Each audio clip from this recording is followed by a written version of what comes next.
Écoute attentivement. Ce cycle ne se répétera pas. Je ne te dis pas cela pour te rassurer, mais parce que quelque chose d'ancien a essayé de revenir dans ta vie. Peut-être sous une autre apparence, peut-être avec un visage connu, ou simplement comme une pensée qui surgissait la nuit. Et cette fois, il n'a pas retrouvé la même personne.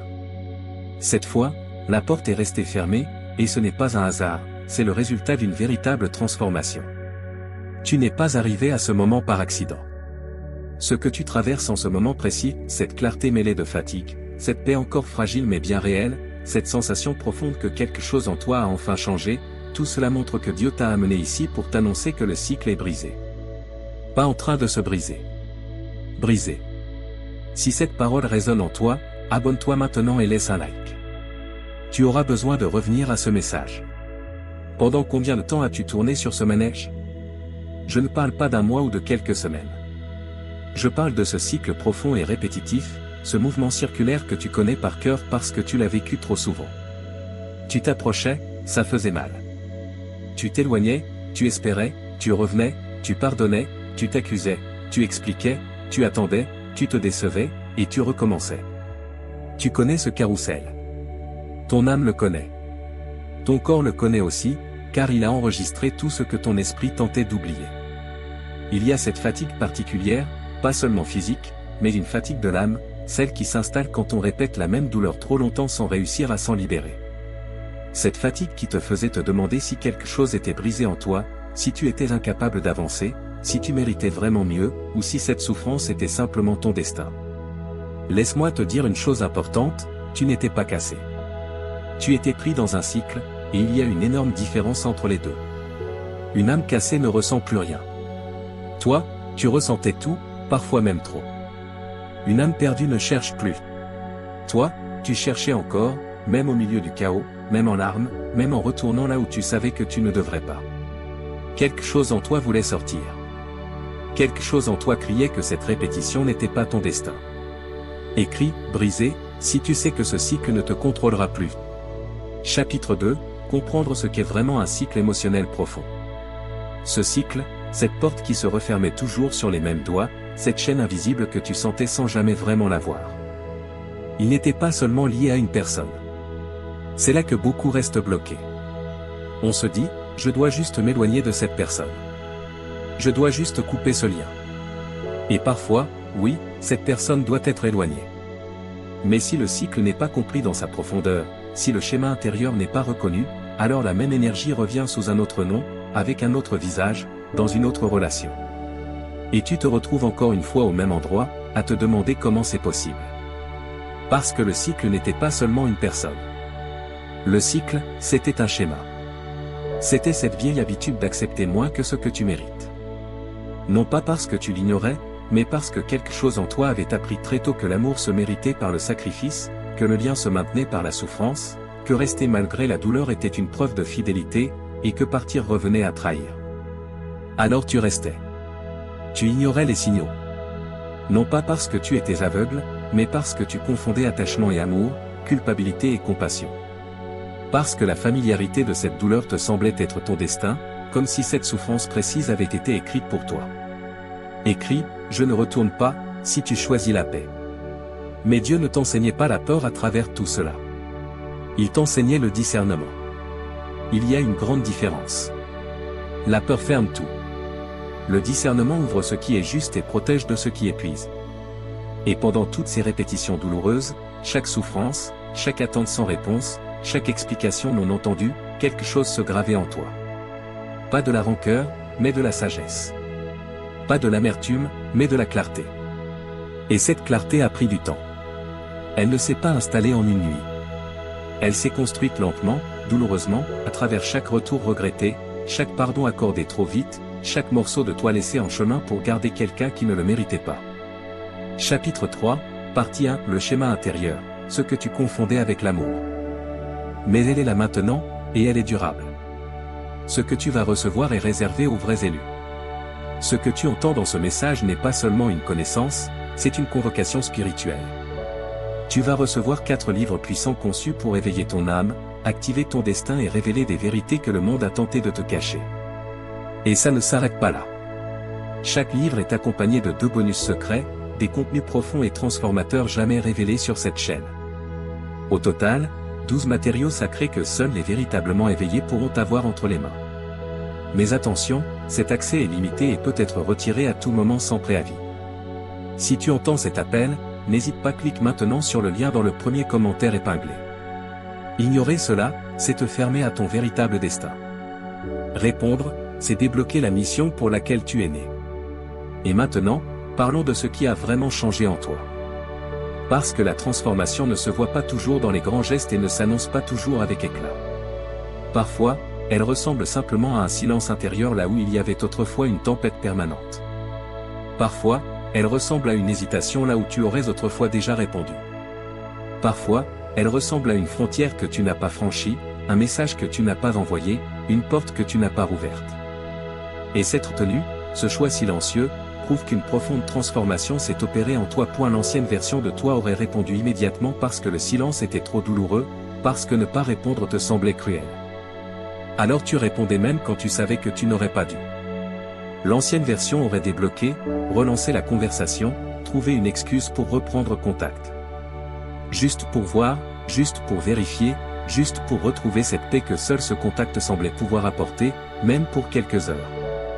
L'ancienne version aurait tout réexpliqué avec des mots choisis, des arguments solides, des preuves de bonne foi, comme si expliquer suffisamment bien pouvait enfin provoquer la compréhension espérée. Comme si les bonnes paroles pouvaient changer ce que les actes avaient déjà clairement montré. L'ancienne version aurait couru, suivi, supplié, sans appeler cela supplier, accepté des miettes en se convainquant que c'était suffisant, parce que ces miettes semblaient valoir plus que l'abondance ailleurs. L'ancienne version se serait excusée, non pas pour une faute réelle, mais pour exister, pour avoir des besoins, pour avoir attendu trop ou pas assez, pour avoir osé ressentir, pour avoir pris de la place dans une relation qui ne lui en laissait pas vraiment. Mais cette version n'est plus aux commandes. Écrit 777 si tu crois que Dieu t'a protégé de répéter cette douleur. La nouvelle version de toi n'a pas besoin de crier pour être entendue. Elle n'a pas besoin de prouver sa valeur à quelqu'un qui a choisi de ne pas la voir.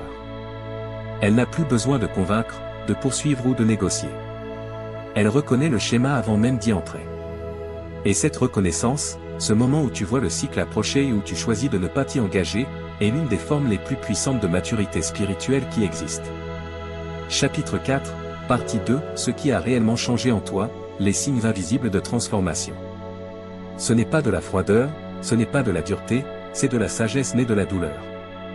C'est une clarté acquise au prix de trop de nuits sans sommeil, de trop de questions sans réponse, de trop d'espoir placé dans des mains qui ne savaient pas le porter. Et cette sagesse, personne ne peut te la reprendre. Parce qu'elle n'a pas été donnée par quelqu'un d'autre, elle a grandi en toi à travers tout ce que tu as traversé. Mais soyons honnêtes, car ce message ne serait pas complet sans cette partie.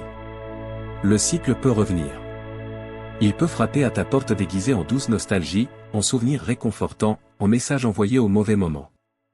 Il peut revenir sous forme de promesses de changement, d'humilité apparente, d'un « je me suis trompé, j'ai changé, donne-moi une chance ».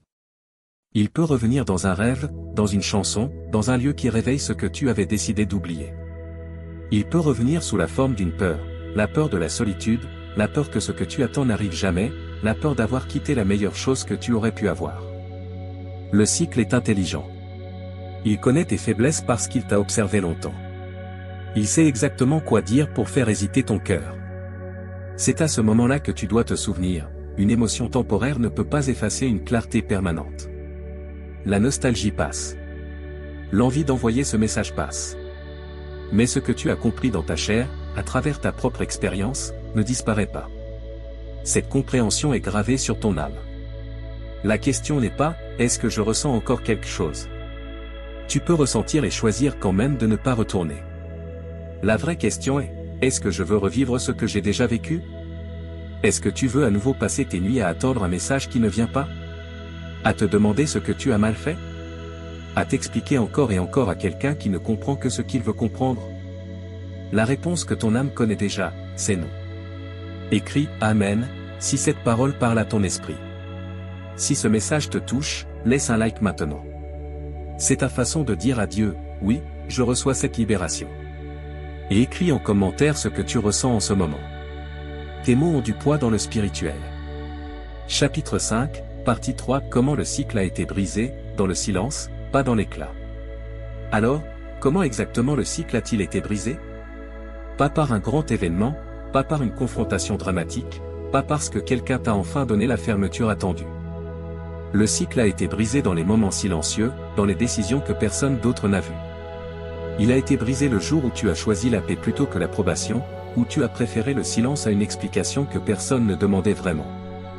Où tu as dit non, parfois sans un mot, simplement par ton absence, par ton silence, par ton refus de rejouer la même scène. Il a été brisé quand tu as commencé à obéir à ce que ton esprit te montrait, même quand ton cœur voulait encore hésiter. Quand tu as choisi la direction plutôt que la réaction.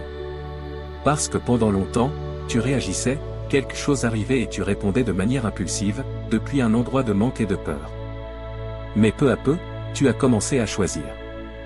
Et choisir est différent de réagir. Choisir demande une pause.